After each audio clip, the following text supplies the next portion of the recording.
So my name's Sharon Jiron, and I teach third grade here at Chamisa Elementary in White Rock. I've been here for 10 years, and I work with a very diverse population. There's a lot of kids that come from out of district. I believe there's close to 700 children who come from out of district to school here. So we've got a very diverse population. We've got the National Laboratory here in town, and so we have a lot of kids of scientists.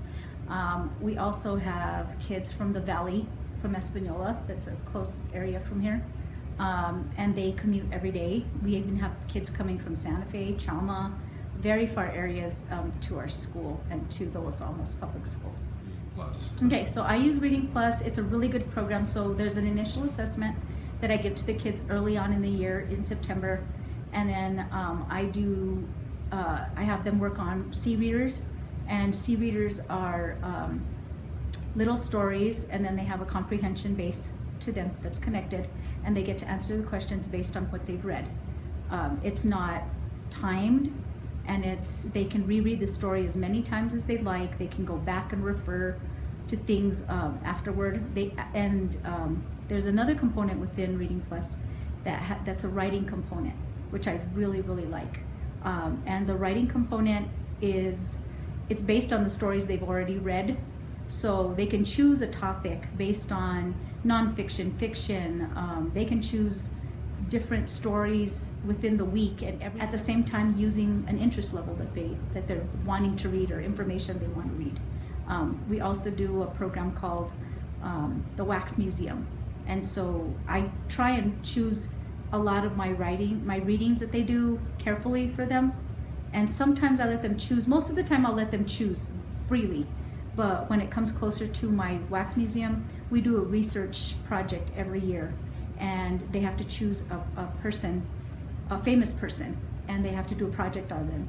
And some of them can use Reading Plus, getting the information of a famous person, and use all those facts for part of their research, and we can use it as a basis for their citations, learning how to cite where they found information for their research. And so that's one of the uses of it. They're also able to do a writing, which I have them do at least one a week. And so they send it to me, and I do it a little bit differently. I like to have like a more one-on-one personal contact with my children, my students. And so what I do is I sit with them individually when I'm going over their writing, and I talk about what they did well, what they could do to better their writing, and then they have them edit it right there in front of me. And so I give them a grade spot on, so that they know exactly what they can work on, what they did well, and Reading Plus lends itself to that really, really well. Plus, it lends itself well to the fact that I can use any of the information. I can print out stories, I could print out their writing, I can print out any kind of data that I need for parent-teacher conferences. It's a really good tool also for that. So yes, one of the things that I just currently learned about iBalance was some children in my class tend to have really nervous habits. You know, they'll get up constantly, or they want to know what's going on with everybody else. And you know, iBalance is one of the components within it that they can look and it tracks their reading, so it tracks their eyes to see how they're learning. It could catch learning disabilities, so it's really good for students on all levels. And it actually, when you do the initial assessment will let you know if you want to put a child on iBalance automatically.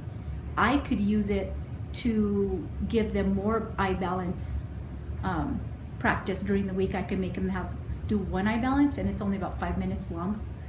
Or I can make them do 4 iBalance within the week, and that strengthens their eyes, and it also helps them with focus issues, and it helps them learn how to better figure out how to read, and then eventually their speed, their fluency comes up based on the times that they've used it. So it's a really good tool also. How would you define fluency? Fluency is just the speed in which a child would read.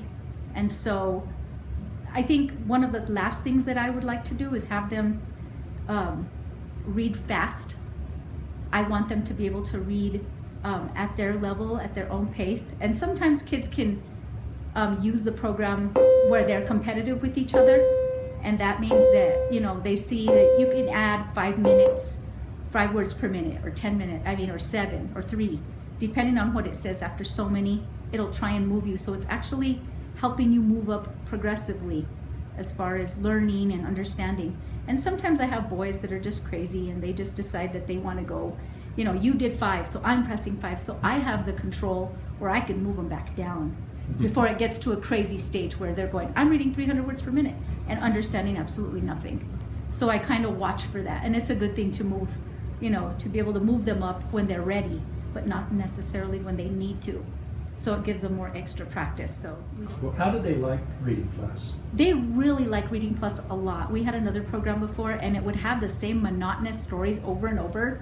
And so within the year, they could do the reading and get it all done. And then the next year, they have some of the same stories and they tell a different teacher that they hadn't done them.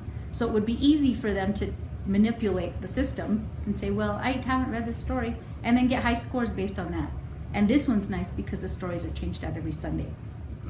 Results on the PARC test? I have. As a matter of fact, we were just talking about that yesterday, where we were talking about how it's such a good tool because it mimics a lot of the same things they find on they have on the test, on the PARC test. It mimics a lot of the same drag and drop for comprehension. Put these in order sequentially, and it also has good stories that talk about like different standards. It meets different standards that we need to meet for 3rd grade, and it can hit them over and over and over again for certain kids with different stories. So it's just not monotonous as far as like the same story and just doing it different ways.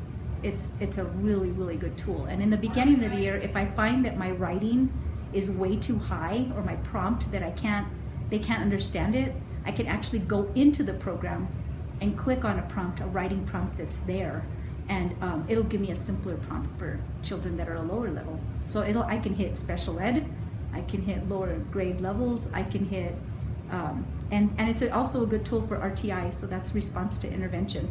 So it's a good tool to use in smaller group also, where I can just work on one-on-one or 3-4 kids at a time. Have you seen growth in the PARC scores? I have, as a matter of fact. Well, and I don't want to brag, but please brag. But within my class last year, because it was the first year that we did use Reading Plus with Fidelity, like from the get-go, starting in September, 50% of my children passed the writing portion of the PARC test. 50%. Wow. And I believe that I know I'm a good teacher, but I believe that it's due to also to the Reading Plus program as well. And that was a huge, the state is requiring us to do 35% now of our kids are passing it. So I believe I can pass that again this year with that. Very big. What do you think? So how did you get rated as a teacher because of this?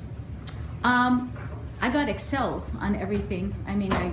I was one of two of us. My teaching partner as well got exceeds on everything. So we were one of 2 in the whole district that were that high, as far as our scores were concerned and our work ethic and what we do with children. So I was very pleased and hope that happens again this year. So we'll see. So, and this is also another motivator with the students. When they come in, they have the stickers at the end of the year, but these C-readers have their pictures on them, and they get to move their stickers from, this one shows 20 C-readers completed at an 80% or higher, and this one shows 40, and then 60 and 80 plus. And I have to say that last year, I had the kids so motivated, not only with the C-readers, I think they did about 1,000 C-readers altogether last year, and they did 1,200 writings last year. And so I've got the highest amount of usage and with the highest results in the district and in the state.